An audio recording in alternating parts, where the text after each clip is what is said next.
Assalamualaikum warahmatullahi wabarakatuh. Selamat sore waktu Banjarmasin, teman-teman pemirsa yang dirahmati Allah. Alhamdulillah pada kesempatan hari ini kita nongkrong bareng bersama ustadz-ustadz muda, tuan guru muda dari Kalimantan Selatan yang mungkin di beberapa platform media kita sudah tidak asing lagi.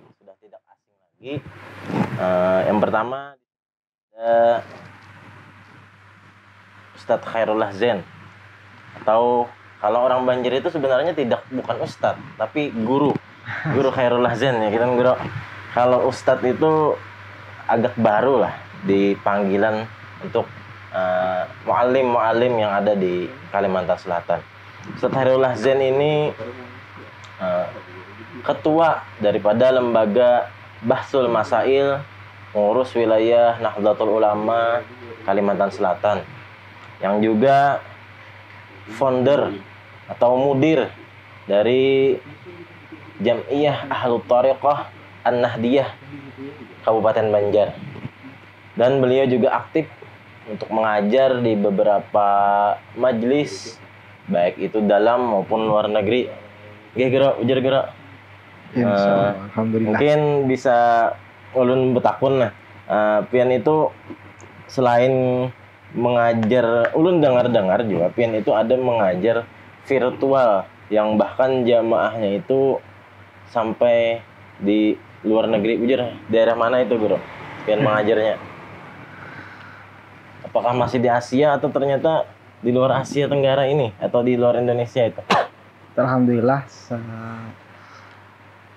ada 2 kajian untuk anak muda itu di Sabtu pagi. Saya ada punya majelis virtual untuk anak-anak muda di Perth. Perth Australia berarti? Ya, di Western Australia Barat.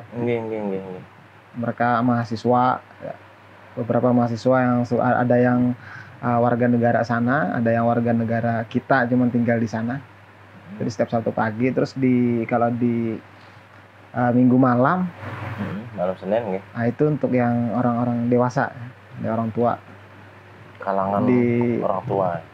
Di Perth juga, warga di Australia. Kalau itu tidak hanya yang dari Perth ya, cuman dari Australia gitu ya, ada yang tinggal di Perth, ada yang tinggal di Adelaide dan kota lainnya di kawasan Australia. Ya, jadi kita kumpul di ruang ya, di Zoom ya. Alhamdulillah ini sudah berjalan beberapa tahun. Memang kita ada pertemuan juga. Insya Allah setahun sekali itu ada pertemuan fisik. Fisik saya ke sana. Oh, nggih. Di Australia. Iya. Nggih. Ya. Dan Pian juga aktif di Jam'iyah Thariqah An-Nahdiyah Jatman kalau kita ketahui. Itu menarik Guru. Ada Pian mengajar, Pian kan dikenal biasanya membahas di banyak forum itu. Pian konsentrasinya, orang banyak mengenal Pian itu lebih membidangi masalah fikih. Namun ternyata sisi lain Pian juga ada juga mengetuai atau istilah lebih formalnya mudir daripada Jam'iyah Thariqah An-Nahdiyah Kabupaten Banjar. Itu hal menarik baru nih. yang ternyata saya barusan saya tahu bahwa panjenengan ini juga Pian ini juga bahasa Jawa lah. Pian ini juga ternyata ketua Jatman, yang mana ulun sendiri yang jarang berkecimpung di Thariqah karena mungkin santri muda atau apalah. Seberapa muda. Terkesan kan kalau Jatman ini kan Thariqah ini ya ulama-ulama sepuh lah, khususnya yang berakrab dengan Thariqah. Ya, dan tidak heran akhirnya saya juga kurang mengetahui kegiatan dan gerakan. Namun tahu ada Jatman itu di Kabupaten Banjar, dan ternyata sosok seperti yang masih energik ini lah yang memimpin. Saya kira orang sudah tua ternyata Mudir Jatman Kabupaten Banjar itu masih muda ya. Ceritakan Guru sedikit tentang Jatman, kegiatan pian di Jatman nih. Apa skopnya, Tadi apa ya, bidangnya? ini koreksi sedikit. Tadi itu kan, tadi itu dibilang atau disambat founder Jatman ya, bukan founder ya. Mudir. Founder itu kan pendiri ya. Mudir. Kalau mudir itu direktur atau yang ketua harian. Jadi sebenarnya bukan pemimpin tertinggi, tidak. Hanya ketua harian. Dan secara kegiatan sih kita tidak namanya organisasi tarekah. Jatman ini kan hanya mewadahi memverifikasi tarekah yang ada. Jadi tidak seperti kegiatan seremonial itu tidak ini. Karena beda ya, tarekah itu tidak bisa seperti organisasi lain. Semua tarekah itu mereka punya prinsip sendiri-sendiri. Nah, taruhlah misalnya kita adakan sebuah acara, adakan kegiatan wiridan antar tarekat, susah. Nggak bisa disatukan, ya, beda. Ini harus dipahami dulu. Jadi kenapa misalkan Jatman ini tidak ada kegiatan macam organisasi lain gitu ya. Kita harus paham dulu dengan dunia tarekat. Satu tarekat mereka fokus kepada mursyidnya, fokus kepada guru-gurunya, terus alisanannya sampai ke atas. Dia bahkan ada satu tarekat dia tidak mau ziarah ke syekh yang lain di luar dari mata rantai sanatnya. Dia tidak mau hadir di acara lain, dia harus fokus. Nah, memang adab-adab tarekat seperti itu. Makanya kalau orang tidak paham tarekah, ya kadang bisa itirat. Kenapa dia begini? Kenapa begini? Jadi lebih banyak kegiatan Jatman itu menginventarisir ya, dan memastikan sebuah tarekah ini mu'tabarah. Karena apalagi kita di Banjar ya, Kalsel ya, banyak kadang di pinggiran-pinggiran di ini ajaran-ajaran yang mengatasnamakan tasawuf, mengatasnamakan ilmu ma'rifat, ilmu ini, padahal dia berada di luar Ahlussunnah wal Jamaah. Nah, saya tidak ingin mengatakannya ini A si B si C. Tapi kita bisa lihat, nah kita bisa ini banyak di sini, bahkan kadang itu di kalangan akar rumput itu diminati ya, padahal dia keluar dari Ahlussunnah wal Jamaah. Kita di Jatman berkepentingan untuk menegaskan mana yang tarekah sesuai dengan Ahlussunnah wal Jamaah atau mu'tabarah, mana yang tidak. Sebenarnya arahnya lebih ke sana. Karena tarekah ini punya keunikan tersendiri ya, yang kadang susah dipahami oleh orang-orang yang di luar tarekah. Banyak kan? Kalau dijelaskan ini kita satu malam juga bincang, setiap malam 1 bulan kita bincang tentang tarekah ini tidak akan selesai. Dia lebih luas daripada fikih sebenarnya. Dan spektrumnya tadi bukan seperti yang kita bayangkan, kegiatan seremonial seperti organisasi-organisasi lainnya. Justru kadang di dalam dunia tarekah itu kita untuk salik ya, untuk tahap-tahap awal itu ditekankan humul. Tidak dilihat orang sebagai ahli tarekah, tidak di ini. Makanya kadang seorang ahli tarekah, seorang sufi, dia bersembunyi dari ke ininya Ustadz ya, dari kesufiannya, bersembunyi sebagai ahli fikih sehingga dikenal sebagai seorang ahli fikih. Orang tidak tahu kalau dia sebenarnya seorang ahli tarekah. Ada yang bersembunyi di balik pengusaha. Ada yang bersembunyi di balik ini. Jadi banyak lebih kepada orang-orang sufi ini tidak bisa terdeteksi dengan pasti pengamal. Dengan kasat mata susah kita mendeteksi. Dan juga banyak di bidang lain mereka bergeraknya. Nggak, bahkan hampir bisa dikatakan sufi-sufi itu ya tetap berkegiatan seperti mana layaknya orang-orang, namun dengan tarekah yang mereka jalani secara privat atau pribadi. Dan juga di samping Guru Arul nih ada juga sosok muda. Tadi kan kalau Guru Khairullah Zen, kalau panggilan akrabnya santainya Guru Arul lah, Guru Khairullah. Beliau itu tadi bahwa latar belakang sini itu al-faqihus sufi kalau istilah dalam istilah Arabnya itu. Koreksi sedikit ya. Sebenarnya tidak juga. Saya kan hanya orang baru ya. Orang baru orang yang belajar. Cuman karena background aja pernah mengkaji gitu. Pernah mengaji katanya kata teman-teman juga yang santri-santri lain kenal pian ini santri sekumpul juga, Bro?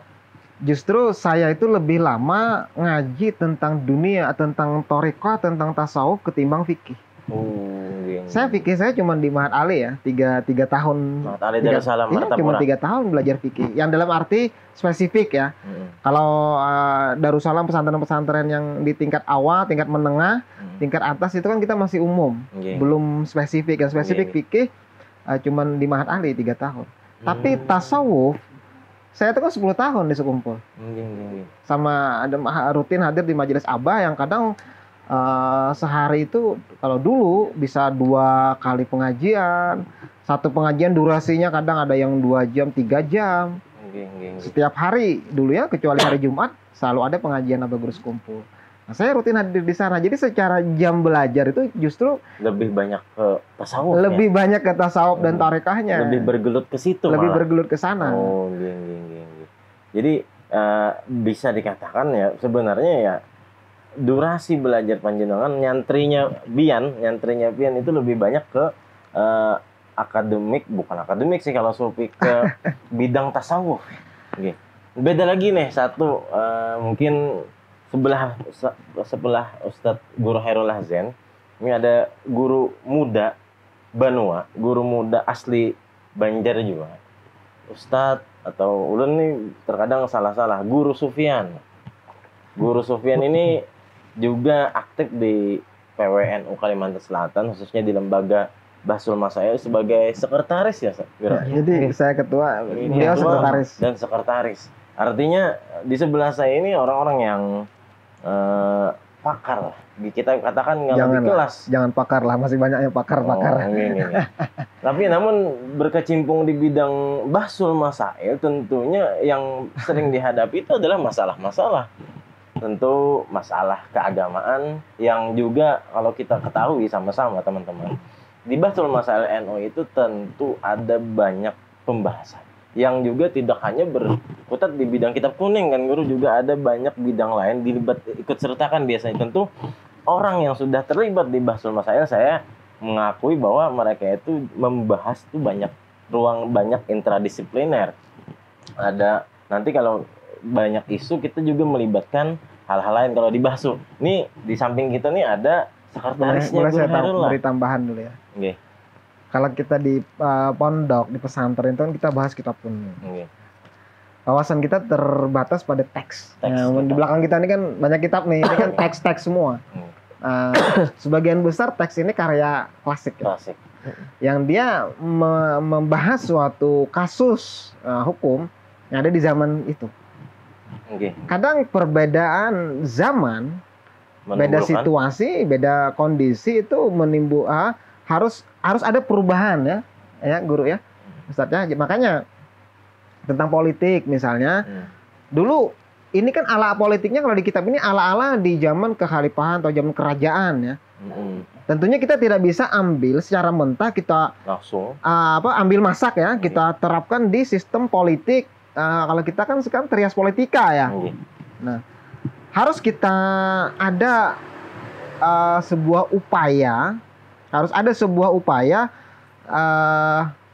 bagaimana menghadirkan teori-teori klasik ke zaman saat sekarang. Ini ya, kontekstualisasi kitab kuning. Kalau istilah ininya kan kontekstualisasi kitab kuning. Sekarang kan yang dikembangkan oleh, makanya di Bahsul Masail itu tidak cukup seseorang itu hanya pandai, mampu atau menguasai kitab kuning, tapi dia harus punya wawasan. Dia punya wawasan tentang politik, tentang sosial, tentang ekonomi, bahkan tentang filsafat, tentang ini. Harus punya wawasan itu kalau mau masuk Bahsul Masail. Jadi disiplin-disiplin lain pun harus dihadirkan. Nah, beliau ini kan orang yang banyak punya wawasan. Silakan Ustadz Sufyan sedikit juga perkenalkan diri. Istri berapa gitu. Istri berapa? Bentar boleh saya ngopi. Sebelum kita lanjutkan, kita ngopi dulu. Ya, lupa saya nawarin tadi. Ini terlalu kita harus ngopi nih. Perkenalan kita nih karena latar belakang dua narasumber kita ini banyak. Kalau kita sebutkan satu-satu ya kata Guru Hairullah tadi tidak cukup sebentar kita menjelaskan. Ustadz Sufyan sebagai sekretaris lembaga Bahsul Masail PWNU Kalsel juga pengasuh majelis, Ustadz. Majelis Lupa saya namanya majelisnya. Darul Mutafaqihin. Oh, Majelis Darul Mutafaqihin di Banjarbaru ya, Sat? Iya, di Banjarbaru. Nggih.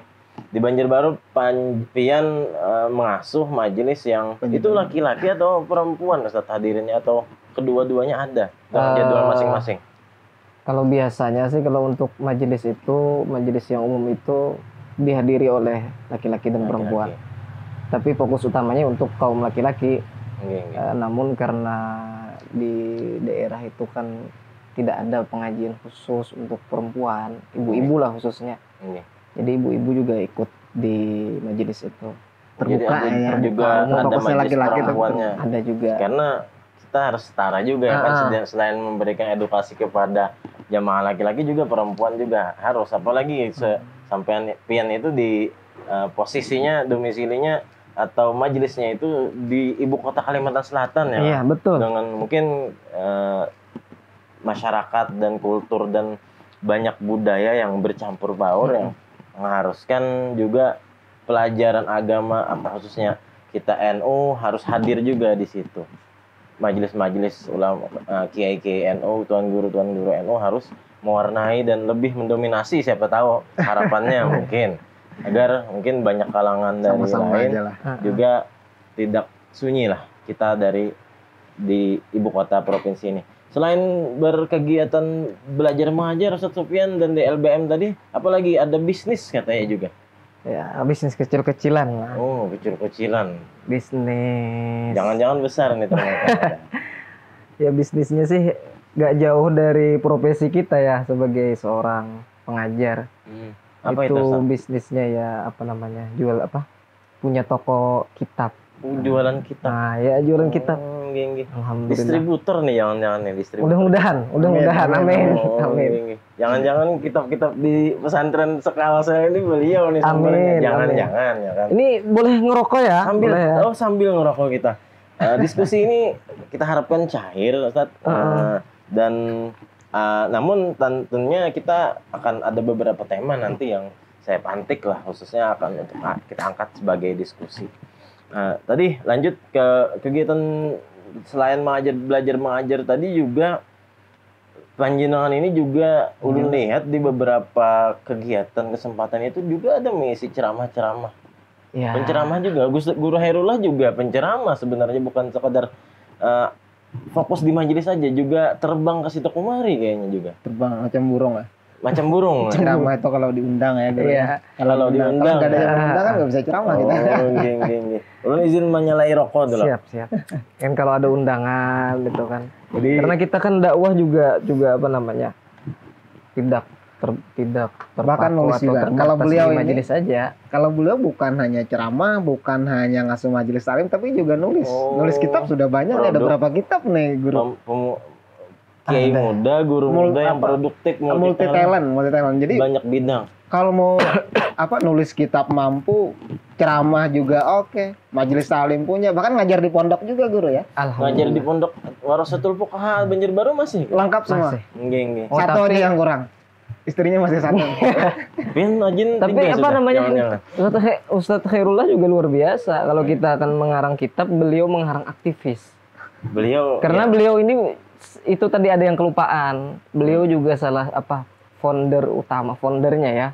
Itu kalau biasa kita lihat di media sosial yang namanya Amanah Community. Oh iya, itu maksud saya tadi founder Amanah Community juga mau saya banyak singgung. Melahirkan aktivis-aktivis itu pejuang-pejuang. Amanah Community itu saya karyanya banyak, sangat aktif dan di situ nggak monoton bahas keagamaan saja ya, Guru, kayaknya banyak sosial responsif kayaknya kegiatan semua. Itu dulu tujuan utamanya apa itu? Jadi secara ini itu kan akronim. Membangun Amanah itu kan akronim dari aktivis muda Nahdliyin Banua. Jadi bermuara ke Nahdliyin juga ternyata. Iya, jadi yang ngumpul di dalam ini kan para Nahdliyin dan sebagian alhamdulillah itu saya kan gini, kalau doktrin saya itu karena sebagai penganut Ahlus Sunnah wal Jamaah ya. Kita punya hutang besar terhadap Nahdlatul Ulama. Jadi kita wajib mengabdi kepada Nahdlatul Ulama. Terlepas pengabdian itu sebagai pengurus formal, masuk di dalam organisasi atau di luar. Yang penting untuk kemaslahatan dan selalu siap untuk NU. Jadi doktrin kita tidak harus menjadi pengurus NU, tapi wajib mengabdi ke NU. Pengabdian dengan berbagai macam bentuk, Guru lah. Karena kita mengabdi ke apa? Kalau istilah orang ini kan kita tidak cari makan di NU, tapi kita berupaya untuk menghidupkan NU dengan cara kita masing-masing. Cuman memang beberapa aktivisnya di sana ada yang masuk ke kepengurusan, ada yang menjadi sekretaris di MWC, ada yang bahkan ada yang sekretaris PC lah. Sekretaris PCNU, ada yang di Ansor. Bahkan juga ada di PW kan, di LBM juga ada. Iya, ada juga. Khususnya beliau-beliau yang foundernya sendiri di LBM. Artinya anggotanya juga ada yang bagian di LBM. Jamaah atau member atau anggota, istilahnya apa sih member ya? Iya, member ya, kita terbuka juga. Jadi sana mulai dari kelas banyak kalangan kayaknya. Banyak kalangan, dari kelas bawah sampai profesor. Bahkan profesor pedagang, juga ada. Profesor juga. Pedagang bukan ada, namun banyak kayaknya profesor. Saya lihat beberapa profesor. Sudah berapa cabang itu? Aktif. Ada beberapa domestikasi atau cabang atau penempatan berapa? Di beberapa kabupaten kan di Kalselnya sudah ada. Lalu ada juga yang di Kalteng. Sampai ke provinsi sebelah berarti. Iya. Alhamdulillah. Jadi cuman kita kan gerakan kita tidak terlalu ini ke publik ya. Untuk yang di sini siapa saja yang menjadi ini tidak. Jadi membernya dan lainnya itu umumnya silent aja. Silent gerakannya. Iya. Namun tadi tetap pada haluan untuk memperjuangkan Islam Ahlus Sunnah wal Jamaah, An-Nahdiyah gitu. Ya, kita berjuang di lini kita masing-masing. Yang pengusaha perkenalkan NU di kalangan dia. Yang karyawan perkenalkan NU di kalangan dia. Jadi misi kita sebenarnya ke sana. Jadi Amanah Community itu gerakan yang cukup berbobot dan melibatkan beranggotakan itu banyak kalangan gitu lah.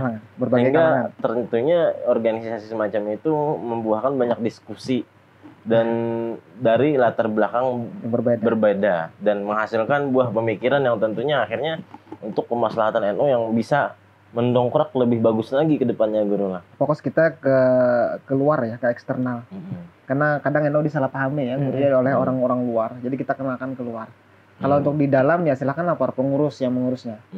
Para pengurus kan masing-masing kan sudah ada kepengurusan NU di tiap dinas. Itu urusan para pengurus, tapi upaya kita keluar. Explore keluar dan expose keluar. Iya. Nggih. Oh gitu. Amanah Community tadi namanya ya. Nggih. Berhubungan atau kita tadi kan sedikit ini kita membahas tentang NU nih. Apa namanya ini kan kita kumpul-kumpul. Nggih. Ini kayaknya ada isu atau topik yang penting ini kayaknya ini. Tentu Guru, kenapa kita hari ini ngopi bareng nih kayaknya? Ngopi bareng dan alhamdulillah duduk dengan mistet yang nyaman nih kayaknya. Namun pembahasan kita sebenarnya tidak senyaman mistet yang kita duduki ini, Guru. Apa ada isu teman kawin lagi atau gimana gitu? Ini lebih genting mungkin dan lebih kada cukup. Dan lebih ini ya, itu banyak masalah yang dialami orang-orang. Namun kayaknya masalah yang akan kita angkat ini isu yang bersangkutan dengan banyak sendi-sendi kehidupan, khususnya kehidupan berbangsa dan bernegara kita ini. Karena beberapa waktu yang lalu, mungkin lebih tepatnya di akhir April tanggal 22 itu PBNU itu menerbitkan edaran kan, Guru, tentang bagaimana ada 5 poin yang saya ingat. Izin saya untuk membuka lebih tepatnya agar tidak salah saya mengejakannya. Ada 5 poin yang diedarkan oleh pengurus besar pengurus besar Nahdlatul Ulama melalui siaran persnya. Yang pertama, ada poin tentang mengajak seluruh warga NU untuk menerima hasil pemilihan umum 2024. Nah, itu yang pertama. Dan panjang padahal edarannya, namun secara poinnya. Kedua, menyerukan kepada semua pihak untuk mematuhi putusan Mahkamah Konstitusi. Ini berhubungan nanti dengan hukmul hakim yang kita akan bahas lebih lanjut nanti. Yarfa'ul khilaf lah istilahnya. Dan ada juga mengajak semua masyarakat, elemen masyarakat mengakhiri polemik. Memang ada polemik kayaknya. Kayaknya di masyarakat tentu ada polemik nih hasil pemilu, kayaknya ada banyak pihak yang tidak setuju dan tidak menutup kemungkinan saya sendiri mungkin nanti akan mempertanyakan kegelisahan dan kerisauan saya tentang hasil pemilu ini. Lalu ada himbauan terakhir, bukan terakhir, ini keempat. Nah, yang sudah kepada penyelenggara yang sudah terlibat hendaknya mengambil pelajaran dari yang sudah dilaksanakan. Siapa tahu nanti harapannya bisa lebih bagus lagi pemilu ke depannya. Dan terakhir, himbauan untuk ini lebih mendukung kepada himbauan nomor 2 ini, mengucapkan selamat kepada presiden dan wakil presiden yang terpilih. Ini 5 edaran ini nampaknya berhubungan dengan reaksi sosial, reaksi masyarakat akar rumput yang terjadi, yang ada sebenarnya Guru di tengah-tengah masyarakat. Bagaimana sih sebenarnya? Saya ini sendiri khususnya masih mempertanyakan nih hasil putusan MK yang sudah diumumkan kan. Ada putusan MK yang menyatakan bahwa pemilu 2024 secara singkatnya adalah dimenangkan oleh pasangan Prabowo Gibran. Dan namun sayangnya reaksi masyarakat itu kan berbeda-beda. Ada yang tidak puas dengan hasil itu, ada yang kecewa dengan putusan MK. Namun kita mau mempertanyakan bagaimana sih sikap atau kita menyikapi itu hasil putusan MK itu Guru, dengan perspektif agama, khususnya perspektif ke Ahlus Sunnah wal Jamaahan dan perspektif NU. Bagaimana Guru? Kepada Guru Khairul Hazin lah dulu pertama. Nggih, mohon ditanggapi keresahan saya, siapa tahu terjawab setelah majelis di sini. Nggih. Mungkin ingin memperjelas saja gitu ya. Yang dari surat siaran pers PBNU. Saya juga ada nih di tablet saya ini, yang diedarkan tanggal 13 Syawal ya kemarin ya, 22 April. Yang pertama itu PBNU mengajak ya seluruh warga NU dan segenap elemen masyarakat. Jadi tidak hanya warga NU, semuanya. Segenap elemen masyarakat Indonesia untuk menerima dan menghormati hasil pemilihan umum ya. Dengan mengedepankan spirit 4 nilai dasar Ahlus Sunnah wal Jamaah. Karena apa saja itu? Ya, karena kita ini kan di kita Indonesia ini mayoritas Ahlus Sunnah wal Jamaah. Setidaknya mereka mengaku sebagai Ahlus Sunnah wal Jamaah. Aswaja. Aku aswaja kata orang-orang yang. Cuman kadang, kebetulan saya kan sering mengisi materi keaswajaan. Biasa kalau pengkaderan di Banom NU, saya diminta untuk mengisi materi keaswajaan ini. Karena suka mempelajari lah tentang aswaja, yang bahwa aswaja itu kita tidak hanya urusan tahlilan, tidak hanya urusan maulid, tidak hanya urusan yang ini, tapi ada akar khas dari Ahlus Sunnah wal Jamaah, dan itu padahal yang terpenting. Bisa jadi seseorang yang rajin maulid, tapi secara menyikapi politik dia tidak Ahlus Sunnah wal Jamaah. Ekstrim malah berarti.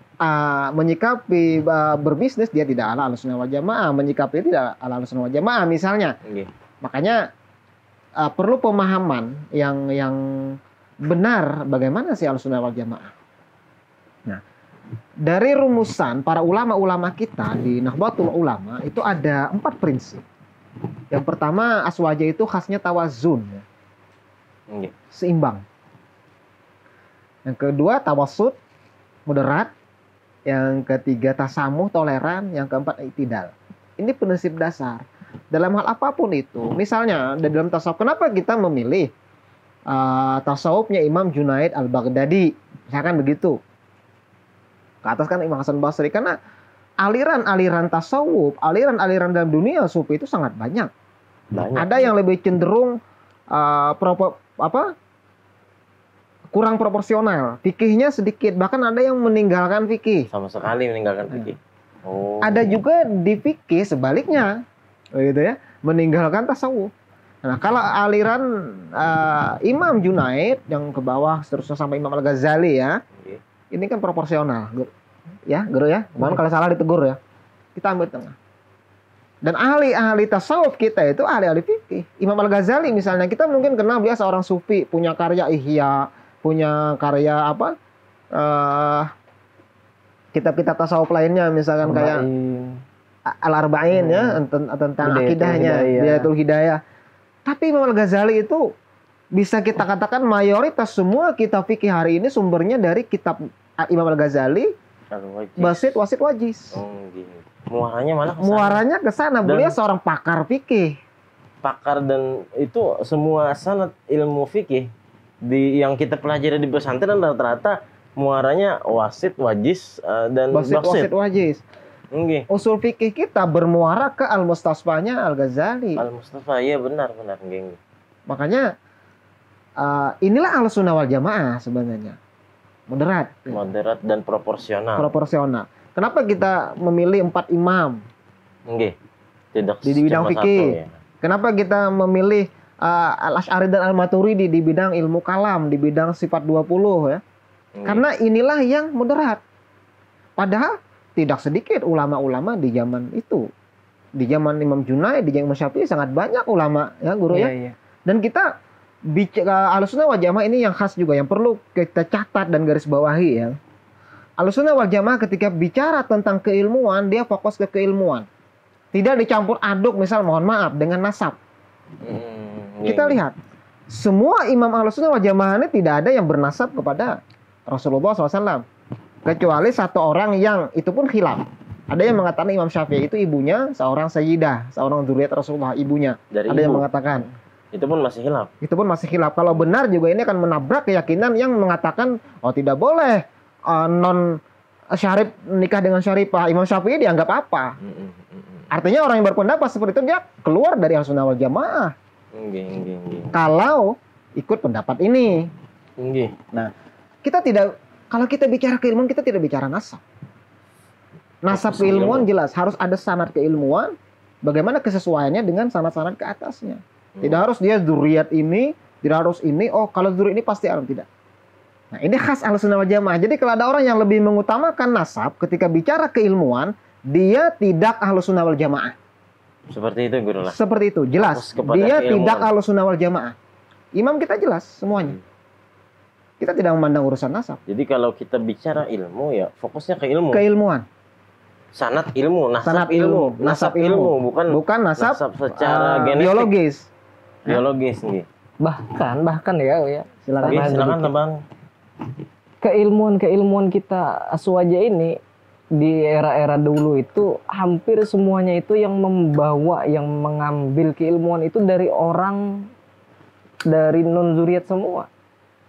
Kita ambil contoh para imam kutubus sittah, Bukhari, Muslim, Abu Dawud, Tirmizi, Nasa'i, Ibnu Majah, semua bukan dari kalangan non dzurriyyat dan bahkan bukan orang Arab asli. Ajam malah orang ajam. Karena mereka fokus untuk keilmuan. Nah, sedangkan orang-orang yang sibuk dengan nasab lah kita katakan waktu itu, mereka selalu berkonflik dalam perebutan politik. Masalah kekuasaan. Ada beberapa sumber yang saya baca kan mereka bergelutnya geraknya malah masalah kekuasaan. Jadi tadi menyikapi bahkan hasil itu politik semua tadi. Ya kembali ke edaran tadi. Artinya himbauan dari pengurus besar Nahdlatul Ulama hendaknya segenap lapisan masyarakat itu menyikapi dengan perspektif Ahlussunnah wal Jamaah tadi ya kan Guru. Jadi dan dengan keilmuan, bukan hanya dengan sentimen ini dan itu. Selain sentimen ilmu kayaknya akan tambah runyam malah menyikapi hasil pemilu ini. Benar. Namun kalau dengan perspektif Ahlussunnah wal Jamaah dan dengan keilmuan yang tadi mengajarkan kita bagaimana sih seorang Ahlussunnah wal Jamaah menyikapi hasil putusan Mahkamah Konstitusi ini, kayaknya Indonesia akan senantiasa damai dan kondusif. Karena bagaimanapun kondisivitas negara itu jauh lebih kita harapkan daripada siapapun hasil-hasil lainnya. Karena bagaimanapun kita tidak, nauzubillah, negara kita bergojolak apalagi chaos dan berkonflik. Kita mau sholat aja, kita syarat di antara selain syarat dan rukun sholat, satu yang saya diceritakan bahwa harus ada kondisivitas negara. Mau takbir masa ada bunyi bom? Jangan Makanya sampai. Ini kan, mohon maaf saya potong ya. Makanya ini yang nomor 2 ini. PBNU menyerukan kepada semua pihak untuk mematuhi putusan Mahkamah Konstitusi Republik Indonesia yang telah dibacakan pada Senin 22 April 2024. Ini sebagai solusi konstitusional Ini solusi ya, yang bersifat final dan mengikat. Nah, ini apakah seruan PBNU ini agar kita semua sudah patuh aja sudah pada keputusan MK? Apakah ini sesuai dengan Ahlus Sunnah wal Jamaah atau tidak? Mungkin Guru bisa jelaskan. Kayaknya silakan Guru Sufyan menjelaskan, karena tentu bagaimana tidak sesederhana yang kita pahami edaran ini. Bagaimana prosesnya dan kenapa akhirnya harus gitu. Iya, kalau kita baca ya, kalau kita amati edaran-edaran dari PBNU itu semuanya pasti berlandaskan dasar hukum yang kuat dari pandangan syariat. Kita tahu tadi kan Ahlus Sunnah wal Jamaah itu dalam amaliyah zahiriyah atau ibadah lahir itu kan mengikuti salah satu daripada 4 mazhab. Kalau di sini kan, kalau di kita kan mazhabnya mazhab Syafi'i lebih mayoritas. Di dalam fikih itu kan ada yang namanya bab kitab al-aqdiyah tentang masalah keputusan itu dah. Ya, yang biasanya itu kan kalau di dalam negara Islam disebut dengan qadi. Nah, qadi itu kan, hukum qadi itu kan sifatnya ilzam, lazim, mengikat. Keputusan qadi beda dengan mufti. Kalau mufti kan, nah makanya kan kalau kayak semisal di negara kita, semisal fatwa MUI. Fatwa MUI itu kan bukan mengikat. Fatwa MUI itu kan hanya sebatas himbauan, arahan, ya lebih kepada irsyad lah, kepada arahan. Bagi yang mau mematuhi silakan, bagi yang tidak mau mengikuti silakan. Beda halnya dengan putusan hakim, karena negara kita ini konteksnya negara demokrasi, bukan negara Islam, negara kan? Hukum juga. Negara hukum. Hakim atau apalagi itu Mahkamah Konstitusi ini kan sudah tertinggi ya di negara kita. Paling tinggi. Itu kan sudah keputusan-keputusan MK itu kan dianggap sudah final dan mengikat, ilzam. Makanya kan ada dalam kaidah fikih itu disebutkan hukmul hakim yarfa'ul khilaf. Ketika qadi atau hakim itu telah mengeluarkan putusan di antara dua orang yang berkonflik atau lebih, maka hukum yang telah dikeluarkannya itu bersifat mengikat. Sudah mengikat dan final. Itulah yang kalau istilah kebenaran, itulah yang harus kita pegang. Terlepas dari nanti adanya, mohon maaf Guru ya, terlepas nanti adanya, oh ini salah, oh ini karena ini, dia kenapa dibilang, sudah selesai. Kalau ada keputusan hakim ya sudah, yang lain itu selesai. Persoalan nanti ternyata hakim tidak adil atau apa, itu urusan di akhirat nanti. Secara putusan konstitusional, gitu ya? Akhirnya apa yang diputuskan MK itulah yang kita yang sebagai harus kita patuhi. Ahlus Sunnah wal Jamaah mematuhi. Karena tadi dengan kaidah tadi hukmul hakim lazim tadi ya kan Guru. Artinya sudah mengikat apa ketentuan. Perkara gejolak yang masih dipermasalahkan teman-teman, namun akhirnya tidak terakomodir dengan putusan. Artinya kan yang jelas hakim ini bukan pemuas semua keinginan masyarakat tentunya ya kan Guru. Kalau di persidangan kan kita lihat kan apa namanya, bukan hanya dari kubu pemenang aja yang dihadirkan, semua kubu kan, bahkan saksi-saksinya. Tapi apa protes atau tentu ada yang dari kubu-kubu yang lain itu kan semua bisa terpatahkan dengan argumen dan sudah selesai di sana semua kan itu. Jadi begini ya, yang terpenting untuk kita itu bukan siapa yang benar, siapa yang salah dalam ini ya.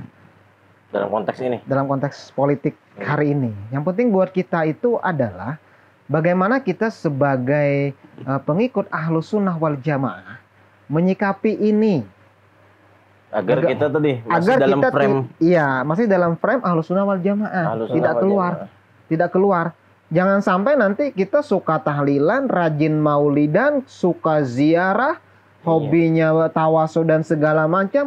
Tapi menyikapi urusan politik kita keluar dari Ahlus Sunnah wal Jamaah. Ini yang harus kita waspadai, harus kita ini. Nah, di sini peran Nahdlatul Ulama membentengi umat agar jangan keluar. Dan ini ini tidak semua orang memahami. Orang yang tidak paham bagaimana aswaja menyikapi polemik politik, mungkin dia bisa saja dia terlepas dari Ahlus Sunnah wal Jamaah terkait hal ini. Apalagi banyak yang kita sayangkan orang yang mungkin dikenal sebagai figur agamawan dan menyikapi tadi Guru, ternyata mengompa-ngompa lah di tengah masyarakat. Kita nggak tahu lah, kita nggak meniup balon di tengah masyarakat yang akhirnya meletus, balon terlalu ditiup Bro. Akhirnya menimbulkan keributan. Kasihan masyarakat awam yang pengetahuan tentang ahli sunnah wal jamaah masih dangkal. Jadi ahli sunnah wal jamaah itu bukan hanya sekedar ditandai, bukan hanya dengan amaliyah, namun fikrah dan harokah akidahnya. Dan secara menyikapi, kalau kita kembalikan ke tauhid malah bahaya itu ya guru ya. Ya. Seakan-akan tidak menerima takdir Allah Subhanahu wa taala. Coba kalau kita belajar, kita belajar dari perjalanan ahli sunnah yang awal. Kan ahli sunnah wal jamaah ini lahir itu memang semenjak era Rasulullah sudah ada. Cuman belum diberi nama. Belum ada pengistilahan. Nah itu kan di zaman dulu kan pernah ada konflik di era khilafah. Khilafah Sayyidina Ali. Pertama di zaman Sayyidina Abu Bakar itu sudah ada konflik. Perang Jamal. Dan sebelum di zaman Sayyidina Abu Bakar, Ansar dan Muhajirin ini kan sudah sangat panas. Ketika itu ada persitegangan. Baru Rasulullah wafat di Saqifah Bani Sa'idah ya guru ya. Belum dimakamkan lagi jenazah Rasulullah udah konflik. Sudah. Jadi memang konflik itu sudah ada, cuman menyikapi konfliknya itu bagaimana? Nah, coba gimana guru ceritanya? Kita mungkin dengar dari Bani Sa'idah tadi guru, ada menyepil. Bisa dari perang Siffin, kemudian ini kan perjalanan ahli sunnah dari masa ke masa nih menyikapi konflik-konflik. Ada sejarah konflik yang sudah lebih tua mungkin daripada peradaban hari ini. Mungkin peradaban negara kita ya berapa ratus tahun ya. Dan dari konflik-konflik itu melahirkan banyak sekte-sekte. Namun semua sekte yang banyak ini akhirnya tergerus, hilang. Yang mampu bertahan sampai hari ini cuma ahli sunnah wal jamaah. Kita ambil sejarah. Kalau itu bicara sejarah. Menarik bro. Setelah baginda Rasul wafat dan jasad beliau belum dikubur lah. Jasad dikubur. Ini sudah urusan kepemimpinan, urusan politik ini. Kalangan sahabat Ansar pengen pemimpin di kalangan mereka. Kalangan Muhajirin pengen ada pemimpin dari kalangan mereka. Sampai ada usulan, ya udah masing-masing ada pemimpin, masing-masing saja kita punya pemimpin sendiri-sendiri. Ada dualisme. Ansar punya pemimpin, Muhajirin punya pemimpin. Nah, akhirnya ada beberapa orang ambil keputusan mengangkat Sayyidina Abu Bakar. Dengan alasan Sayyidina Abu Bakar pernah ditunjuk oleh Rasul menggantikan menjadi imam salat. Nah, akhirnya inilah. Tapi ini sebenarnya ya tidak semua orang itu menerima hasil tadi. Secara ini ya. Cuman karena begini cara bersikap, akhirnya mereka menerima. Awalnya kan tidak semuanya menerima. Dan ada bagian-bagian yang tidak menerima ini, ada yang mau akhirnya melebur menerima, ada yang tetap memelihara rasa tidak terimanya. Nah, inilah yang kemudian menjadi akar dari kelompok lain. Khawarij lah katanya. Dan mereka selalu itu. Misalkan begini, ketika Sayyidina Abu Bakar memutuskan menyita tanah Padak. Tanah Padak ini warisan Rasul. Ya, Rasul wafat, ada menyisakan tanah di Padak. Lahan. Nah, ini dikelola oleh Sayyidah Fatimah, ahli waris beliau yang masih hidup. Kata Sayyidina Abu Bakar, para nabi itu semuanya tidak meninggalkan warisan. Warisannya milik umat, disita oleh beliau. Nah, ada yang menganggap ini tidak adil. Sayyidina Abu Bakar tidak adil dalam sikapnya ini. Kenapa warisan itu disita? Harusnya warisan itu untuk ahli waris. Apalagi ini putri Rasulullah ya. Satu-satunya. Ini kan dari kelompok lain di luar Aswaji ini sampai hari ini selalu itu dianggap ketidakadilan Sayyidina Abu Bakar. Kalau kita Ahlussunnah wal Jamaah tidak. Bagaimana kalau Aswaja? Kita terima, semuanya kita terima saja. Ini keputusan pemerintah. Karena tadi ijtihadi juga kan, Guru? Iya. Jadi keputusan dilantiknya Sayyidina Abu Bakar kita terima, ya. Keputusan politik sikap kebijakan Sayyidina Abu Bakar kita terima, walaupun ada pihak yang menganggap ini tidak adil. Masih tidak puas. Kemudian di zaman seterusnya juga zaman Sayyidina Utsman. Nggih. Nah, dengan berbagai polemiknya cuman masih juga ada yang bibit-bibit ini. Puncaknya tergulingnya Sayyidina Utsman. Nah, ini bahayanya kalau kepercayaan kepada pemerintah ya, itu hilang. Trust masyarakat terhadap pemerintah. Ada yang membangun itu. Jadi harus kita waspada ya, terutama kayaknya Guru ada gerakan yang mengupayakan itu, Guru. Benar. Bahaya ternyata. Saya kemarin bertemu dengan seorang mantan aktivis yang telah bertaubat. Saya sebut saja ya karena memang organisasinya sudah bubar juga. Beliau dulu di Hizbut Tahrir Indonesia dan seorang tokoh di Kalsel ini. Saya tidak sebut nama. Dan saya ketemu, saya taunya dulu suaminya aktivis HTI, sama ketemu beliau bicara, oh itu suami saya katanya, saya juga aktivis ini. Tapi kami berdua telah keluar, kami semua telah ikut Aswaja ala NU. Sadar ya, sadar. Sudah sadar. Bangun dari tidurnya udah. Jadi diantaranya katanya yang beliau banyak tahu tentang ini. Diantaranya yang ini kan agenda mereka itu untuk mencapai ini. Kami katanya selalu berupaya untuk merusak kepercayaan masyarakat terhadap pemerintah. Jadi masyarakat itu memang didesain oleh mereka bagaimana masyarakat ini benci kepada pemerintah. Memang dibikin polarisasinya gitu. Jadi katanya itu harus selalu dipelihara, harus selalu dibangun dan ditumbuhkan. Nah ini yang harus kita waspadai hari ini. Jangan-jangan isu-isu yang beredar di medsos segala macam, di ruang-ruang diskusi dari kelompok-kelompok yang seperti itu. Kayaknya bukan jangan-jangan gitu, kayaknya mungkin memang mereka yang menyalakan api gitu dan merawatnya agar selalu menyala. Bahayanya apa? Seperti yang terjadi di zaman Sayyidina Utsman.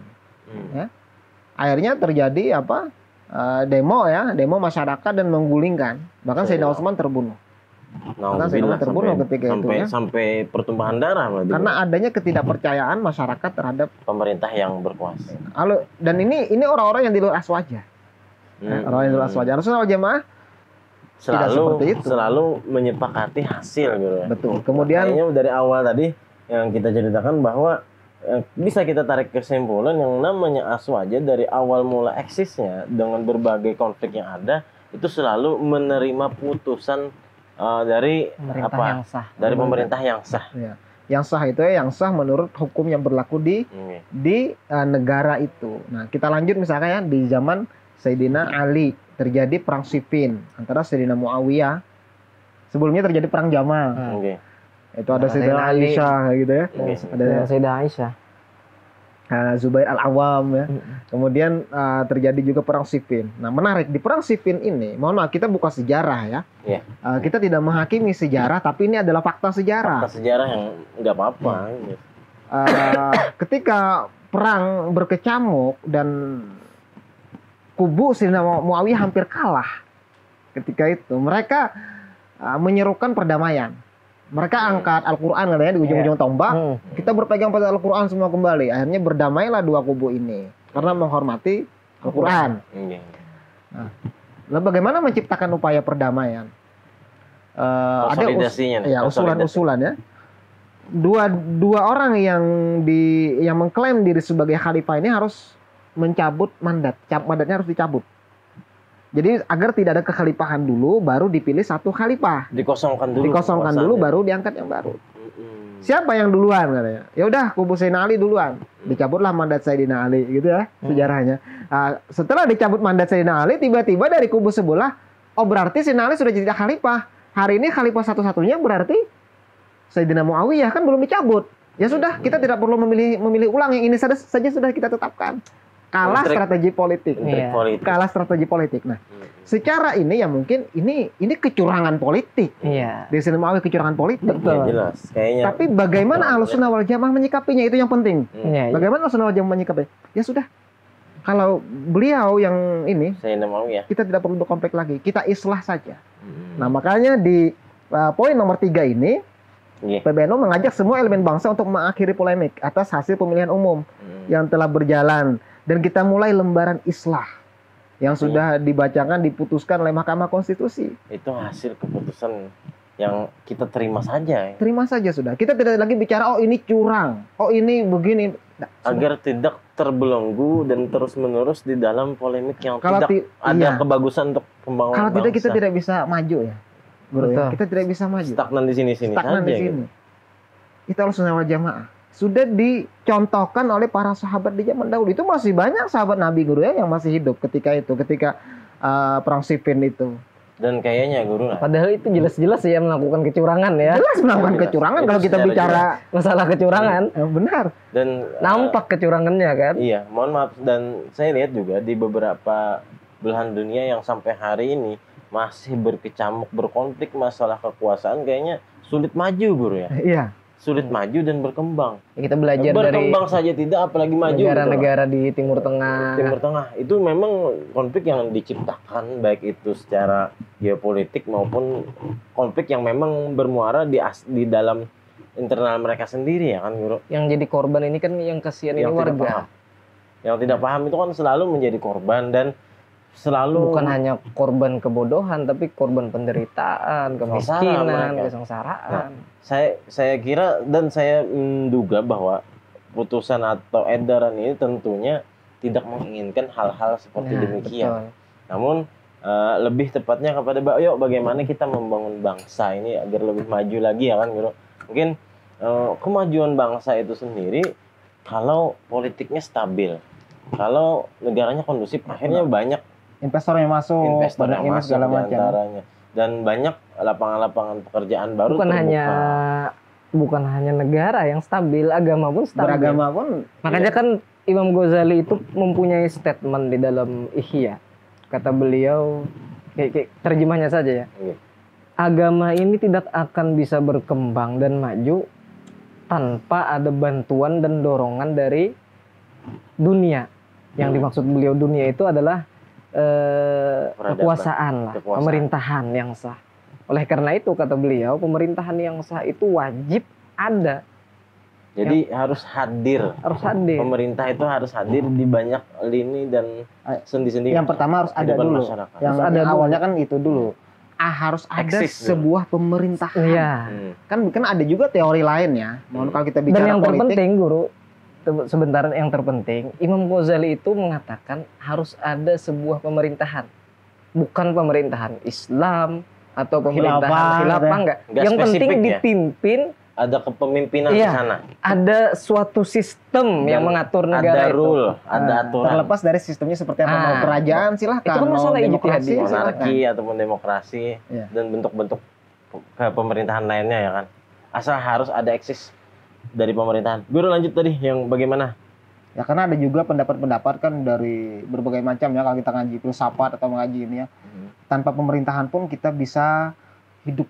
Tanpa adanya pemerintah pun kita bisa berjalan, tanpa bisa ini. Tidak. Kalau Ahlussunnah wal Jamaah tidak, Guru ya. Harus ada pemerintah.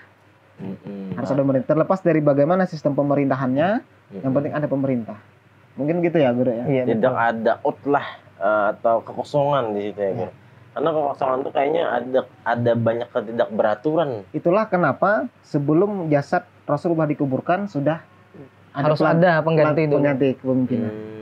Nah, tidak boleh ada kekosongan. Kekosongan kekuasaan itu tidak boleh ada di dalam Ahlussunnah wal Jamaah hari pun ya. Sama seperti apa? Kalau kita bicara di dalam dunia sufi juga begitu ya, Guru ya. Mursyid atau dunia kewalian kan begitu ya. Harus ada pemimpin. Ketika seorang pemimpin wali wafat harus detik itu pun harus ada sudah yang menggantikannya. Ketika Qutbul Ghaus wafat, ada di bawah Qutbul Ghaus kan ada imamani, ada 2 imam. Ini macam pendampingnya. Salah seorang naik menjadi Qutbul Ghaus. Nanti yang di bawahnya kan ada autatnya, dia naik. Ada aktapnya kan. Ini naik ke atas. Ada di bawahnya ada abdalnya, ada nujaban, semuanya naik. Baru yang struktur paling bawah nanti ada wali baru yang diangkat. Itu di dunia kewalian. Dunia spiritual, dunia batin. Jadi dunia zahir pun, alam nyata pun seperti itu juga. Banyak di dimensi kalau kita istilahnya, dimensi kewalian seperti itu, dimensi bernegara harus ada yang memerintah. Bagaimanapun bentuk pemerintahannya, baik itu monarki ataupun seperti yang di Indonesia ini demokrasi yang secara garis besarnya Ahlussunnah wal Jamaah itu mendukung adanya pemerintahan dan menolak berbagai macam kekosongan, apalagi sampai berbagai macam konflik yang akhirnya hanya akan menyengsarakan kehidupan berbangsa banyak orang. Bahkan ya kalau dalam apa namanya fikrah aswaja, bahkan hatta bahasa Arab ulang kita sampai bahkan seandainya pemerintah itu pemerintah zalim pun kita tetap wajib taat selama dia tidak memerintahkan kita untuk melakukan kemaksiatan.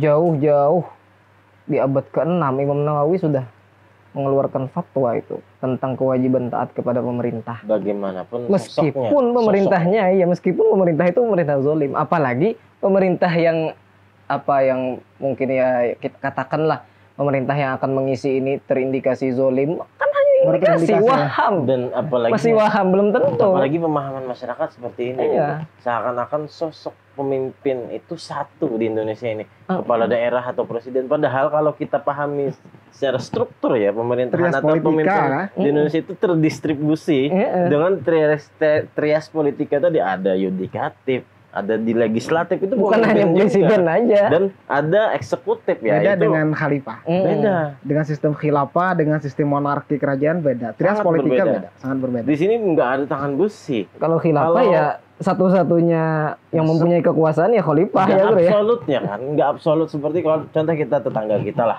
Brunei Darussalam itu kan absolut di tangan raja putusannya itu. Kalau di sini kan ada banyak orang yang mungkin akan mencegah satu dan lainnya untuk bertindak sewenang-wenang, saling mengawasi, saling ini. Itu kayaknya lebih maslahat kalau saya lihat daripada urusan negara sebesar Indonesia ini diserahkan kepada satu orang saja. Dan faktanya kan, faktanya di negara kita tidak seperti itu, yang namanya kepemimpinan pemerintahan ya kan.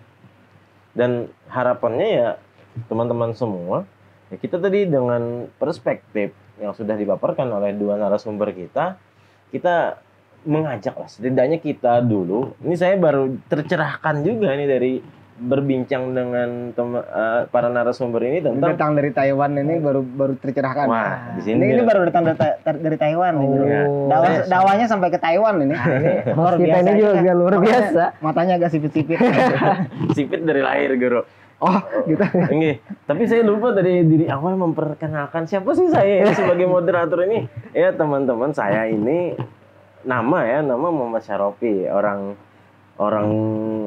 Indonesia bukan orang Taiwan seperti beliau, namun bukan Taiwan, baru datang di sana Ramadan mengisi kegiatan di sana. Namun menarik, saya melihat di sana walaupun kata orang-orang secara geopolitik itu masih bersitegang dengan status dia negara atau tidak ya kan, Guru. Namun saya melihat di sana tetap kondusif, Guru. Nggak ada perang, nggak ada apa-apa sejauh ini, dan di sana produksi, Guru. Jadi malah yang ribut-ribut perang nih banyak negara-negara nggak maju, negara yang penduduknya Muslim ya. Aneh. Iya, aneh.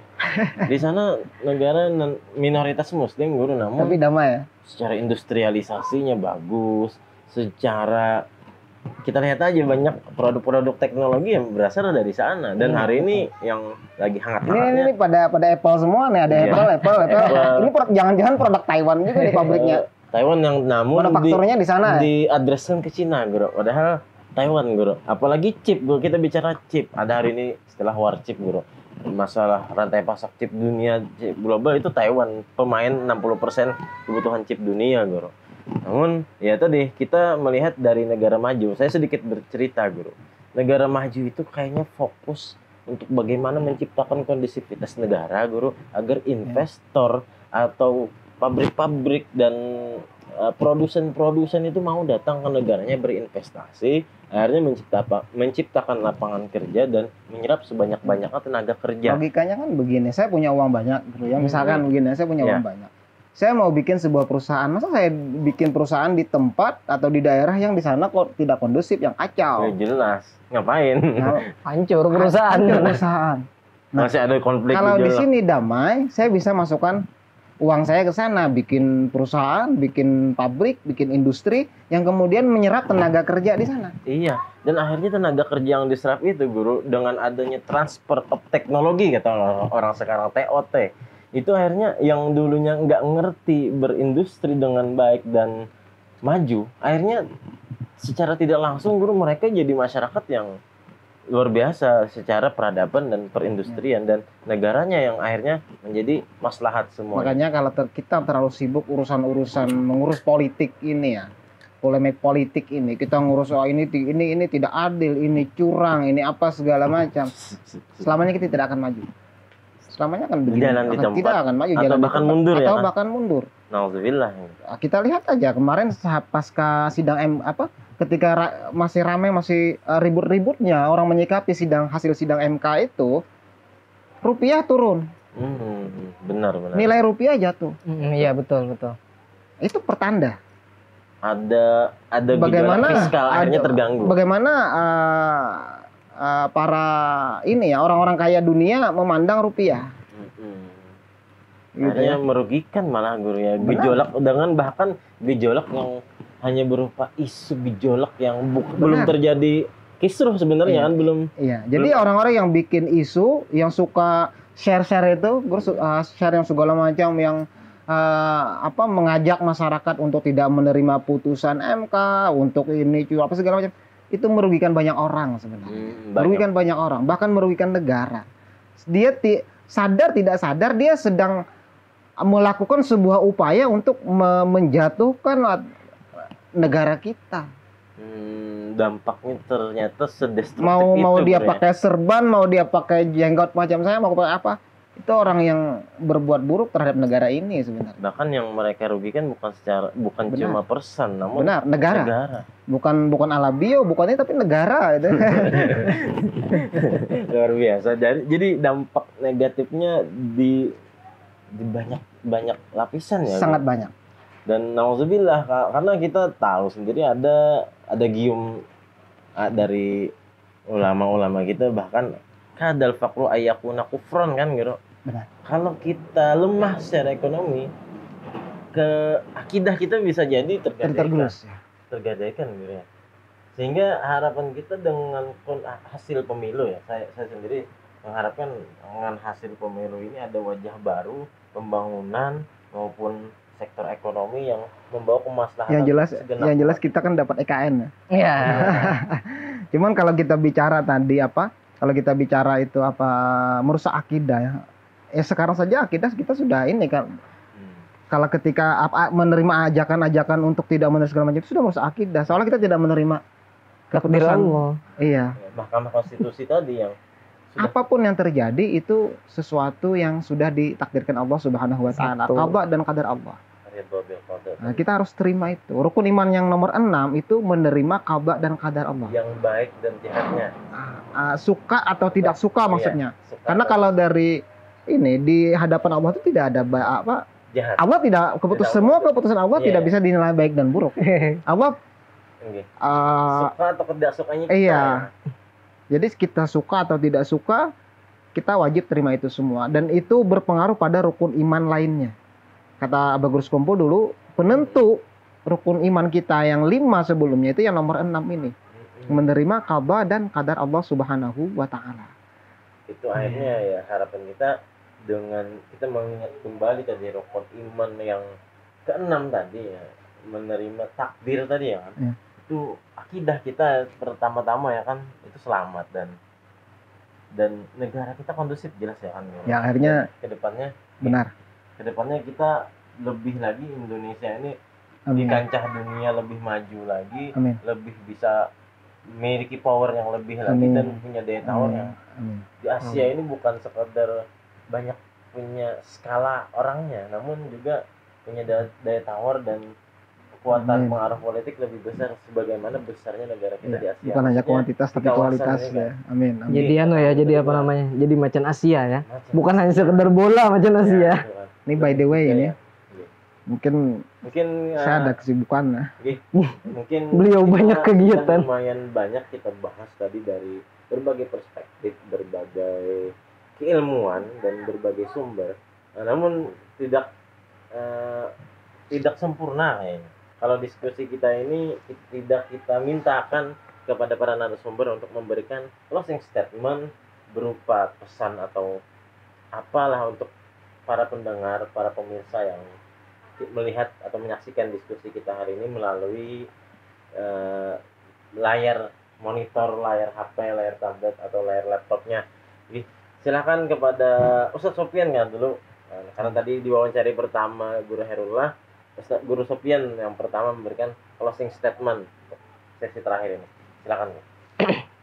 Ya, harapan kita sih pertama-tama untuk bisa ikut ya mengamalkan seruan dari Nahdlatul Ulama. Kita sudahi konflik-konflik yang ada, terutama konflik tentang permasalahan pemilu ini ya. Mari kita sama-sama membangun negara ini untuk lebih maju. Kita doakan pemerintah yang terpilih ini. Ucapkan selamat dulu. Ya. Dulu ya. Oh iya ya, selamat dulu, kita ucapkan selamat dulu untuk pasangan Bapak Prabowo Subianto dan Mas Gibran Raka Buming Raka. Mas ya. Mas Wapres. Tapi Mas Bapak Wapres. ya, Mas Wapres. Bapak aja. Wapres nih. Bapak Wapres ya, Bapak Gibran Raka Buming Raka yang alhamdulillah sudah diputuskan oleh Mahkamah Konstitusi sebagai pemenang pemilu yang sah. Dan insya Allah mungkin akan dilantik nanti beberapa bulan lagi ya. Amin. Amin. Semoga beliau berdua mampu mengemban amanah dari bangsa dan rakyat kita Indonesia dengan sebaik mungkin. Amin ya rabbal alamin. Kemudian terakhir saya ingin membacakan ada kalam atau perkataan daripada Al-Habib Abdullah bin Alawi Al-Haddad. Dari kalangan Habaib. Iya, ini kalangan dari Bani Alawi, tapi beliau ini luar biasa ini. Sangat alim. Sangat alim, dan beliau memang fokusnya di keilmuan. Beliau dengan keterbatasan Penglihatan. dengan segala keterbatasannya, tapi produktifnya luar biasa. Kata beliau, wa mahma kana al-waliyyu muslihan hasan ar-ri'ayah jamil as-sirah kana 'ala ar-ra'iyah ay yu'inuhu bid-du'a lahu wa thana 'alaihi bil khair. Jika seorang pemimpin membawa kemaslahatan untuk rakyat, bersungguh-sungguh dalam memberi perhatian kepada mereka dan mempunyai kinerja yang bagus, maka rakyat harus membantunya dengan berdoa serta memujinya atas kinerjanya. Seandainya pemimpin tadi mempunyai perhatian sungguh-sungguh untuk rakyat. Nah, kalau sebaliknya bagaimana? Ternyata pemimpinnya zolim. Apa kata beliau? Wa mahma kana mufsidan mukhlitan kana alaihim ay yad'u lahu bis salahi wat taufiqi wal istiqamah wa alla yushghilu alsinatahum bi dhammihi wad du'ai alaihi fa inna dzalika yazidu fi fasadihi wa i'wijajihi wa ya'udu wa balu dzalika alaihim. Jika seorang pemimpin tadi mencampur aduk antara kebenaran dan kebatilan, yang kita katakan zolim ya, istilah orang ini zolim, pemimpin zolim, maka kewajiban kita sebagai rakyat adalah mendoakan semoga Allah segera memperbaiki keadaan pemimpin kita itu, memberi ia petunjuk kepada jalan yang benar, dan memberinya sifat istiqomah dalam hal-hal yang diridhoi oleh Allah dalam kepemimpinannya. Yang terpenting jika pemimpin itu tadi wa alla yushghilu alsinatahum bizammih. Dan janganlah kita sibuk mencela, mencerca dan berdoa wa du'ai alaihi, dan mendoakan keburukan atas mereka. Jangan kata beliau. Kenapa? Karena itu semua mencela, mencerca, mendoakan keburukan terhadap pemerintah yang zalim tadi malah akan menambah kerusakan dan kezoliman, dan kita sendiri yang akan merasakan dampak buruknya. Nauzubillah. Ini jadi, sikap seorang aswaja sejati ini seperti ini, sikap aswaja dari kalangan habaib lagi beliau. Jadi kalau ada habaib mencaci maki pemerintah berarti tidak ikut Imam Al-Haddad. Imam Al-Haddad. Nah, kalau kan biasanya kan di antara yang dibangga-banggakan dari kalangan Alawiyin itu kan mereka banyak punya ulama-ulama. Mujaddid ya disebut ya. Nah, Imam Al-Haddad ini kan bahkan disebut sebagai mujaddid dan juga pembaharu. Iya tadi mujaddid di kalangan Thariqah Alawiyah. Beliau sendiri membawa kita mengarahkan kita ya seperti itu. Dan tidak menciptakan kekerasan. Tidak. Beliau mengajak kita untuk memuji, mendoakan kebaikan. Kalau pemerintah itu ternyata melakukan kezoliman, didoakan. Dan ini sama ya guru ya dengan ajaran almarhum Abah Guru Sekumpul ya. Benar. Beliau bukan dari kalangan Alawiyin, tapi ajaran Alawiyin malah beliau yang menerapkan gitu ya. Ya, dulu pernah ya guru ya.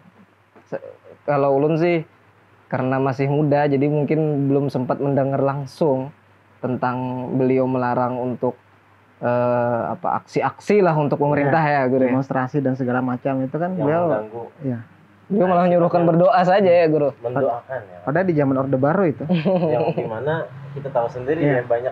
Silakan carilah di internet bagaimana zaman Orde Baru itu. Menarik tadi kalam dari Imam Abdullah Al-Haddad tadi mengenai bagaimana sikap kita terhadap pemerintah yang pada intinya adalah mendoakan pemerintah, menyanjung dan membanggakan pemerintah kita, khususnya apalagi itu yang bagus-bagus ya kan, dan tidak menghambat pemerintahan yang ada.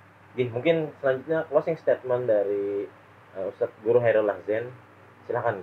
Ya, pertama saya mengucapkan selamat dulu kepada pasangan Bapak Prabowo Subianto ya dan Bapak Gibran Rakabuming Raka sebagai Presiden dan Wakil Presiden Republik Indonesia. Terpilih.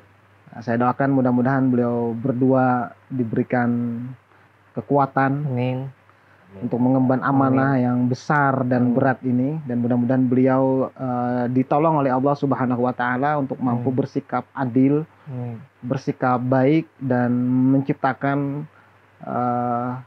kebaikan-kebaikan, memperhatikan rakyat, membangun Indonesia, membawa Indonesia semakin maju, semakin baik, dan mudah-mudahan kelak menjadi panutan bagi negara-negara lain. Amin, amin. Kemudian kepada semua umat Islam dari kalangan manapun, dimanapun, saya ingin mengajak agar kembalilah ke prinsip-prinsip Ahlus Sunnah wal Jamaah yang tadi sudah kita bahas. Kembalilah kepada tauhid kita, kembalilah pada keimanan kita. Kita mengimani bahwa segala sesuatu yang terjadi, yang sudah terjadi itu adalah keputusan Allah Subhanahu wa taala, qada dan qadar Allah Subhanahu wa taala. Terimalah qada dan qadar Allah Subhanahu wa taala tersebut. Upaya, mungkin kita sudah lakukan dengan maksimal. Kita berupaya ini, mungkin ada yang dulu di politik dia telah melakukan upaya-upaya. Kalau sudah ada hasil, sudah ada keputusan, terimalah keputusan itu. Dan ke depan mungkin kita bisa berusaha bagaimana agar lebih pemilihan umum, pilpres, pilkada bagaimana agar lebih baik lagi.